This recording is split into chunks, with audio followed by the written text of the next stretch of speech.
साथियों, सर्वप्रथम तो आप सभी को हिंदी दिवस की हार्दिक शुभकामनाएं। जैसा आप सभी को ज्ञात है कि आज 14 सितंबर है और आज के दिन हम राष्ट्रीय हिंदी दिवस के रूप में मनाते हैं।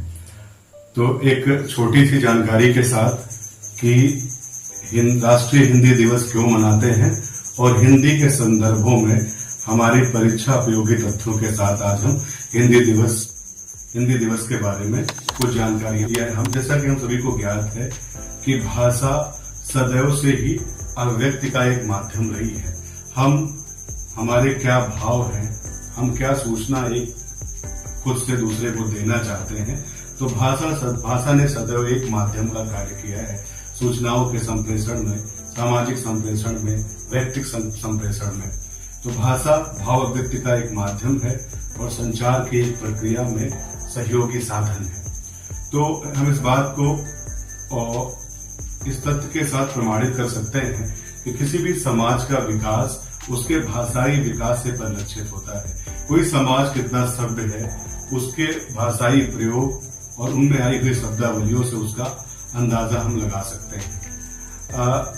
भाषा हमारे विकास, अस्मिता, सामाजिक सांस्कृतिक पहचान का एक साधन है और भाषा के विकास के बिना मनुष्य सर्वथा अपूर्ण रहा है।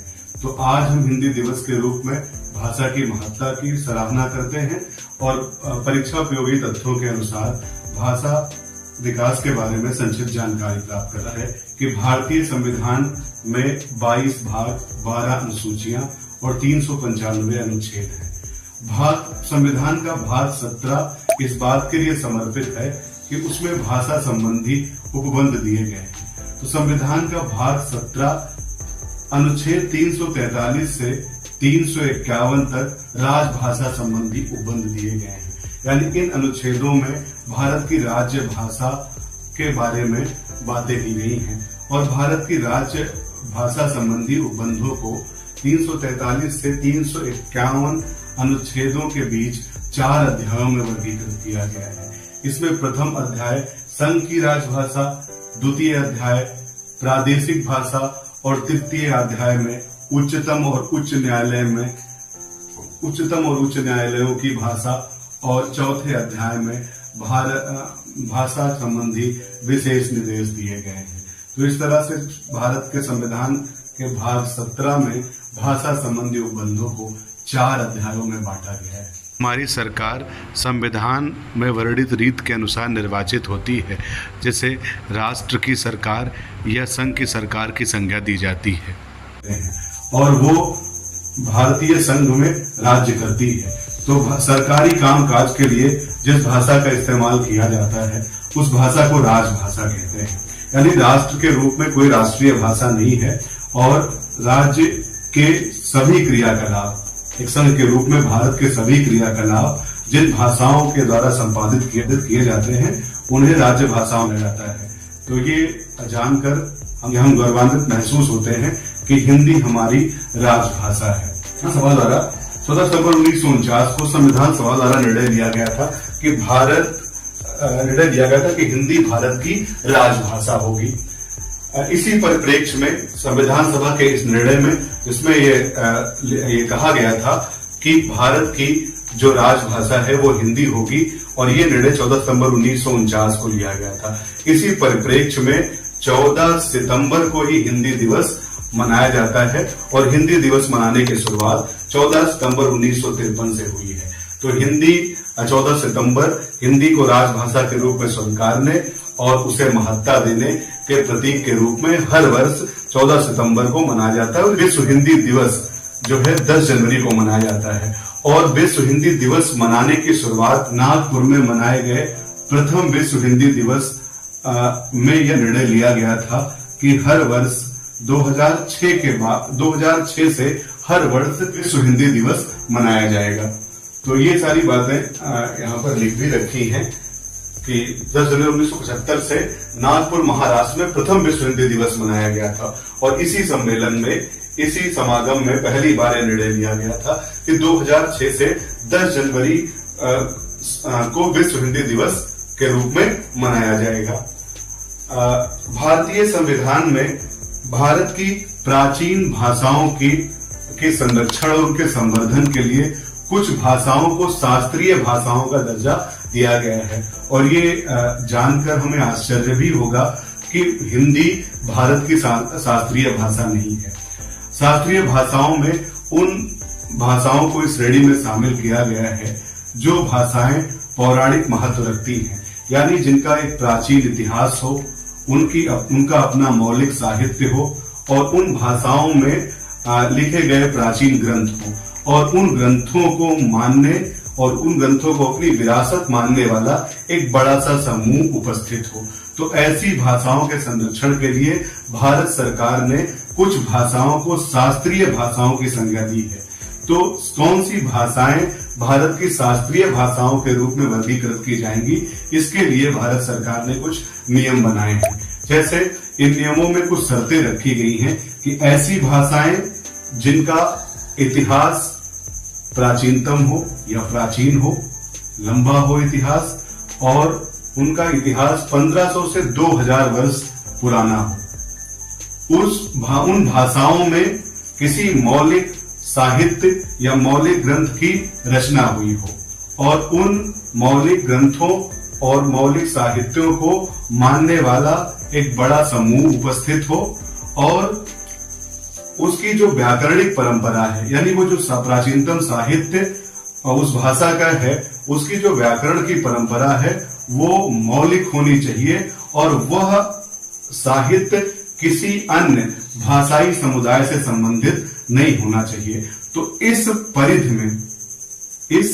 परिधि में आने वाली सभी भाषाएं शास्त्रीय भाषाएं होंगी और अब तक भारत में 6 भाषाओं को शास्त्रीय भाषाओं का दर्जा प्राप्त हुआ है, जिसमें तमिल, संस्कृत, तेलुगु, कन्नड़, मलयालम और उड़िया भाषाओं को भारत की शास्त्रीय भाषा होने का गौरव प्राप्त हुआ है। तमिल 2004 में, संस्कृत 2005 में, तेलुगु 2008 में, कन्नड़ 2008 में, मलयालम 2013 में और उड़िया भाषा को 20 फरवरी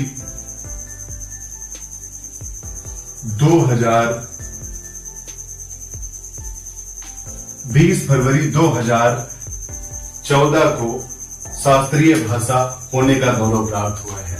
तो इस भाषा की सूची में हम पाते हैं कि हिंदी शास्त्रीय भाषा नहीं है, जबकि वो जो मौलिक साहित्य है वो किसी अन्य भाषा समुदाय के ना हो, अपभ्रंश भाषा से संबंधित ना हो। तो शायद यही कारण है कि हिंदी भारत की शास्त्रीय भाषा के रूप में सुशोभित नहीं होती है, लेकिन फिर भी हिंदी भारत की राजकीय भाषा है, भाषा के रूप में गौरव प्राप्त करती है और हर एक भारतवासी को हिंदी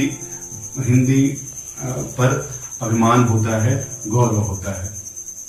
और इसी श्रृंखला में हमारे भारत के संविधान में 12 अनुसूचियां हैं और 12 अनुसूचियों में 8वीं अनुसूची भारत में भाषाओं के लिए समर्पित की गई है।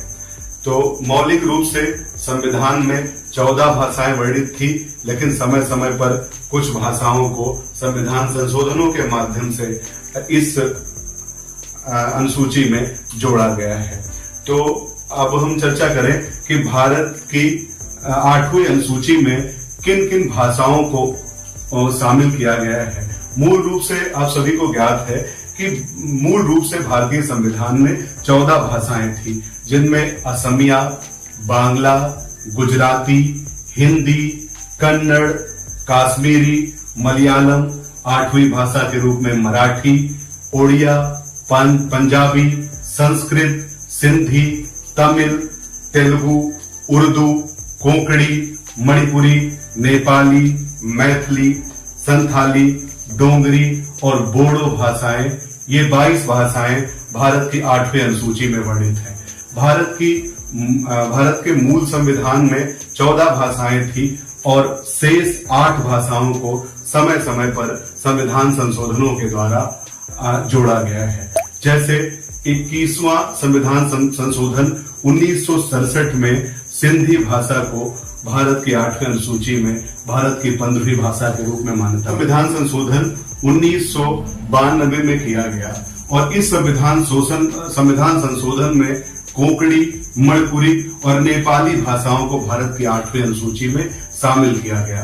इस 92nd संविधान संशोधन 2003 में किया गया, जिसमें मैथिली, संथाली, डोंगरी और बोडो भाषाओं को भारत की 8वीं अनुसूची में शामिल किया गया। इस प्रकार से भारत की 8वीं अनुसूची में 22 भाषाएं सम्मान प्राप्त करती हैं और इनमें हमारी हिंदी इन 22 भाषाओं में हिंदी भाषा को भी गौरव प्राप्त हुआ है।